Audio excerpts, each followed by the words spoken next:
Once upon a time, there lived a herd of 80,000 elephants at the bottom of the majestic Himalayas. Their leader was a magnificent and rare white elephant who was an extremely kind-hearted soul. He greatly loved his mother, who had grown blind and feeble and could not look out for herself. Each day, this white elephant would go deep into the forest in search of food. He would look for the best of wild fruit to send to his mother. But alas, his mother never received any.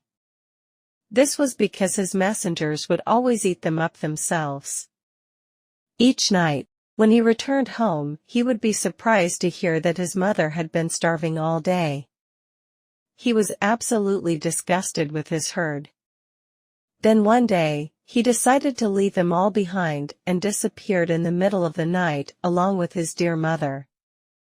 He took her to Mount Kandarana to live in a cave beside a beautiful lake that was covered by gorgeous pink lotuses. It so happened that one day, when the white elephant was feeding, he heard loud cries. A forester from Benares had lost his way in the forest and was absolutely terrified. He had come to the area to visit relatives and could not find his way out. On seeing this big white elephant, he was even more terrified and ran as fast as he could. The elephant followed him and told him not to be afraid, as all he wanted to do was to help him. He asked the forester why he was crying so bitterly. The forester replied that he was crying because he had been roaming the forest for the past 7 days, and could not find his way out.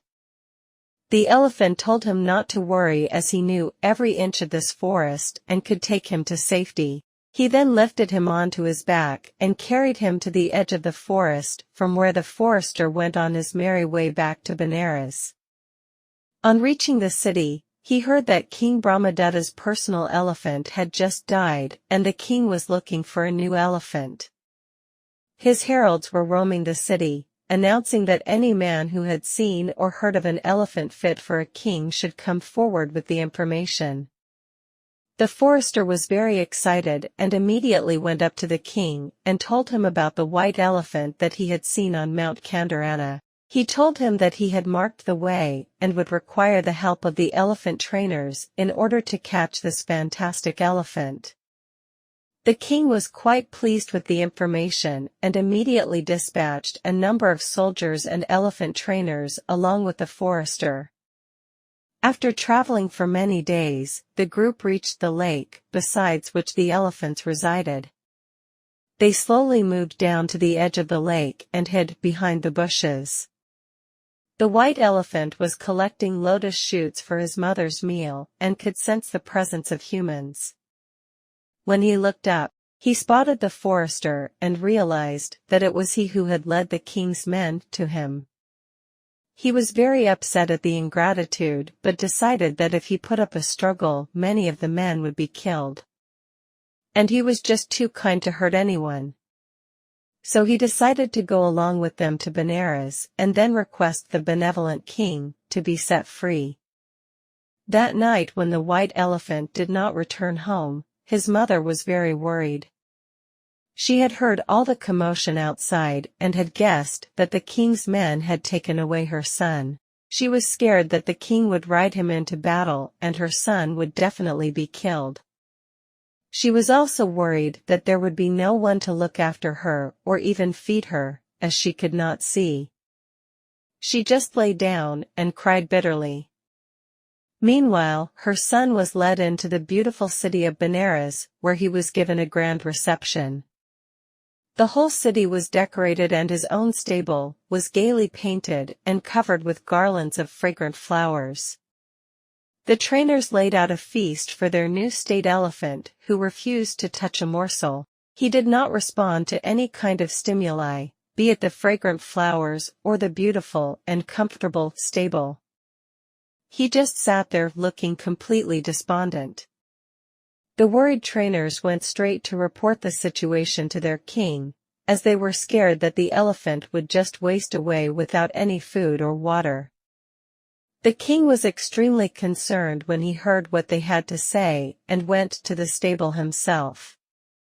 He offered the elephant food from the royal table and asked him why he grieved in this manner. He thought that the elephant should be proud and honored that he was chosen as the state elephant and would get the opportunity to serve his king. But the white elephant replied that he would not eat a thing until he met his mother. So the king asked him where his mother was. The elephant replied that she was back home on Mount Kandarana and must be worried and hungry as she was blind and had no one to feed her and take care of her. He was afraid that she would die. The compassionate king was touched by the elephant's story and asked him to return to his blind, old mother and take care of her as he had been doing all along. He set him free in love and kindness. The happy elephant went running home as fast as he could. And he was relieved to find that his mother was still alive. He filled his trunk with water and poured it over his sick mother, who thought that it was raining. Then she cried out as she thought that some evil spirit had come to harm her and wished and prayed that her son was there to save her. The white elephant gently bent over his blind mother and stroked her lovingly. She immediately recognized his touch and was overjoyed. Her son lifted her up and told her that the kind and compassionate king of Benares had set him free, and he was here to love and look after his mother forever. His mother was absolutely thrilled and blessed the kind king with peace, prosperity, and joy till the end of his days. She was so thankful to him for sending her son back home. The white elephant was able to take good care of his mother till the day she died.